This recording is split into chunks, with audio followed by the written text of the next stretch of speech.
मुनि श्री संप्रभ सागर जी महाराज से निवेदन करूंगा कि हमें धर्मोपदेश दे गरवाड़ धर्म का मार्गदर्शन करें। नमोस्तु गुरुवन, नमोस्तु गुरुवन। ओम नमः सिद्धेभ्यः।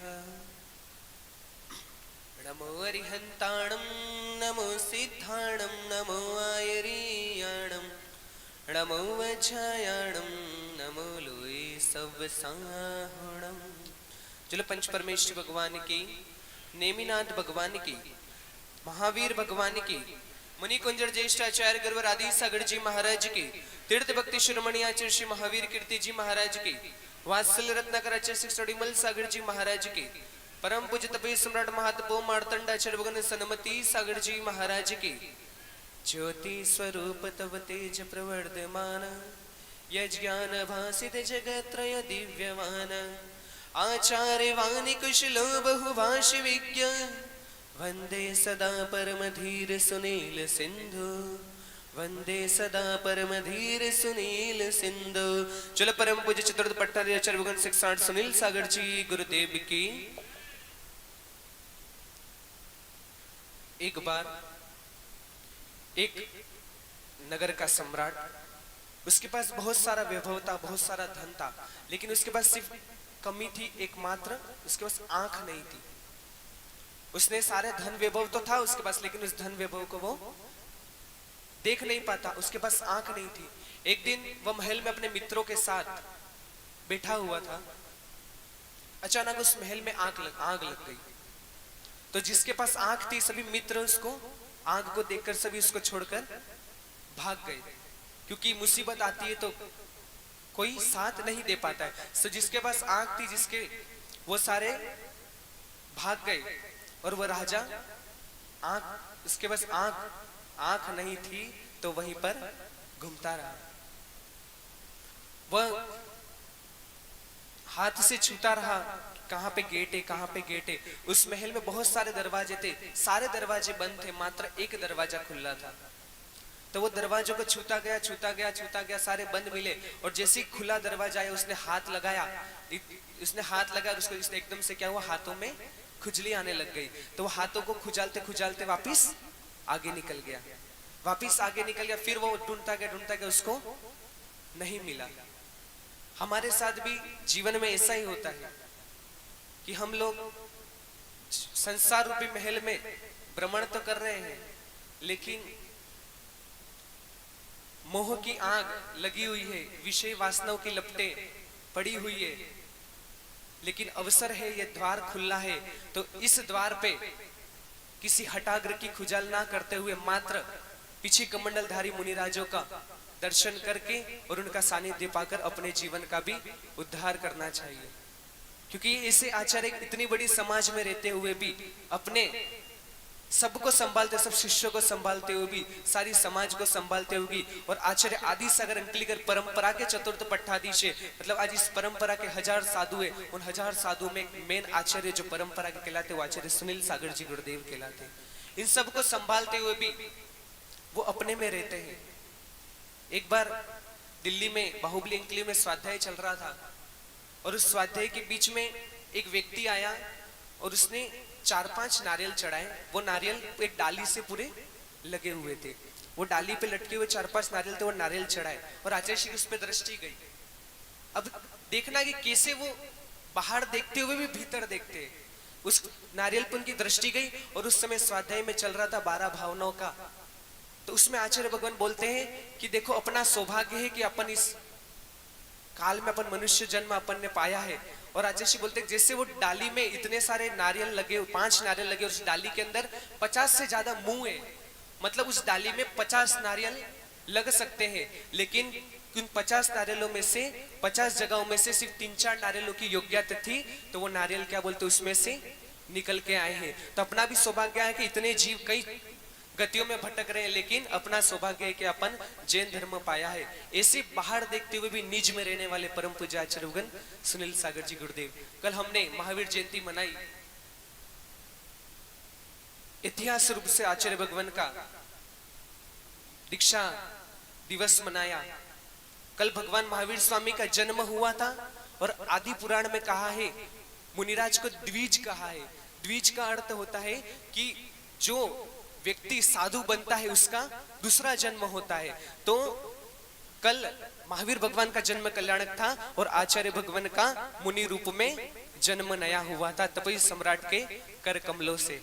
19 वर्ष की आयु में जिसने सब कुछ त्याग दिया, बीकॉम की पढ़ाई की, बीकॉम की पढ़ाई करके उस समय आज से 28 साल पहले व्यक्ति 10 से 15 हजार रुपए आराम से कमा सकता था, लेकिन उस 10 से 15 हजार रुपए को ठुकराया तो आज उनको 10 से 15 हजार श्लोक कंठस्थ है, हृदयस्थ है। और मात्र कंठस्थ नहीं है, मात्र दिखाते नहीं है, वो जो श्लोक है उस श्लोक को अपने जीवन में भी उतारते हैं। आज सुबह जिन मंदिर दर्शन किए, ऋषभ देव मंदिर के दर्शन किए, वहां पे आचार्य भगवान के सानिध्य में शांति धारा हुई।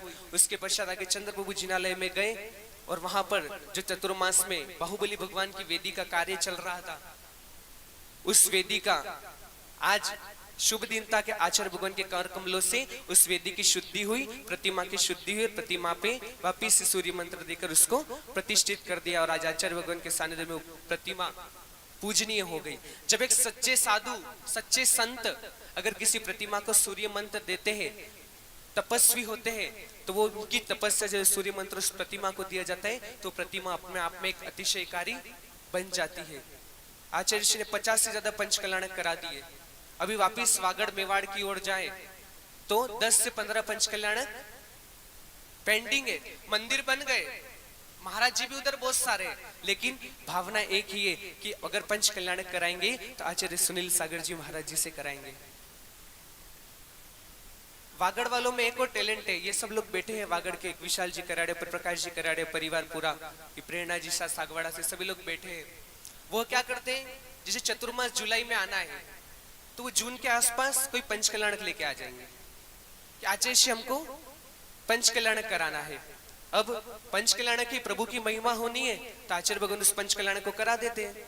पंच कल्याणक होता है, उसके बाद बोलते हैं कि अब तो चतुर्मास निकट है, अब आपको वापिस वागड़ में ही चतुर्मास करना पड़ेगा। मतलब किस तरीके से भक्ति करके हम साधु को रोक सकते हैं। आपकी भी भावना है चतुर्मास हो, वाचना हो, लेकिन कब होगी, जब हम पीछे लगे रहेंगे। भक्ति करने से मिलता है और अवसर है भक्ति करें। और किस तरीके से साधु लोग नहीं बोलते कि अपन धर्म की प्रभावना गुरु से कैसे कराए। आज इतना बड़ा संत यहाँ, इतना बड़ा संघ यहाँ पे विराजमान है, जैन समाज तो लाभ ले ही रहा है, लेकिन केकड़ी में जैनेतर समाज भी बहुत सारी है। तो सबको पता चले, किसी कैसे चौराहे पे प्रवचन हो, जैसे घंटाघर मंदिर है, इधर घंटाघर मंदिर के बाहर बहुत सारी बड़ा प्रांगण है और कल हनुमान जयंती भी है, तो उस निमित्त से उसको जोड़ के और जैनेतर समाजों को भी पता चले कि दिगंबर साधु की चर्या क्या होती है, दिगंबर संत क्या होते। तो हम लोग कुछ ऐसा उपक्रम करें कि चौराहे पर कल आचार्य भगवान का मंगलमय प्रवचन हो और जन जन को पता चले। एक छोटी सी घटना मेरे साथ हुई थी, जैन धर्म के अजैन होने के बाद भी उसने कैसे किया।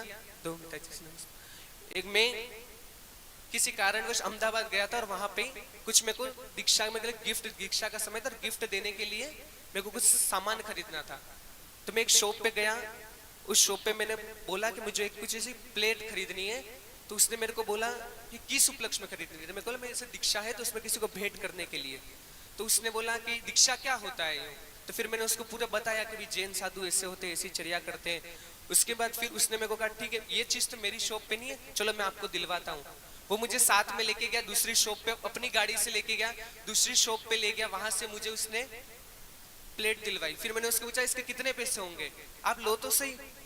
फिर उसने मेरे को प्लेट दिलवाई। फिर मैंने उसने बोला अब आपको क्या करना है, मेरे को उस प्लेट पे प्रिंट करवाना है। तो वो उसकी गाड़ी पे लेके फिर दूसरी शॉप पे गया, वहां पे उसने प्रिंट करवाने दी। उसने बोला आप मेरे से कल आके ले जाना। फिर अगले दिन मैं गया, उसकी शॉप पे गया, मैंने कहा प्लेट तैयार हो गई। उसने कहा हाँ तैयार हो गई।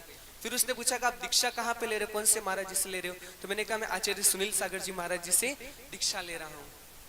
फिर उनको मैंने फोटो बताया तो उसने बोला कि इन महाराज जी का प्रवचन तो मेरी दादी रोज घर पे सुनती है।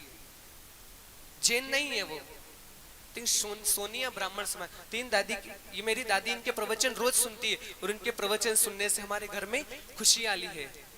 फिर मैंने कहा बहुत बढ़िया, आचार्य भगवान की महिमा ही ऐसी है। तो उसने, मैंने कहा ठीक है मुझे प्लेट दे दो, इसके कितने पैसे हुए।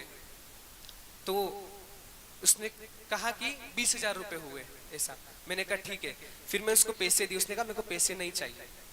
मैंने कहा नहीं पैसे तो देने पड़ेंगे। बोले नहीं, आपके गुरु की इतनी महिमा है, आपके गुरु के प्रवचन से मेरे घर में शांति और आप इतने अच्छे मार्ग पे बढ़ने जा रहे हो, तो ये प्लेट के मैं आपसे पैसे नहीं ले सकता हूँ। फिर भी मैंने उसको पैसे दिए तो उसने क्या किया, 1,000 रुपए लेके गले में डाल दिए और बाकी सारे पैसे मेरे को वापिस दे दिए।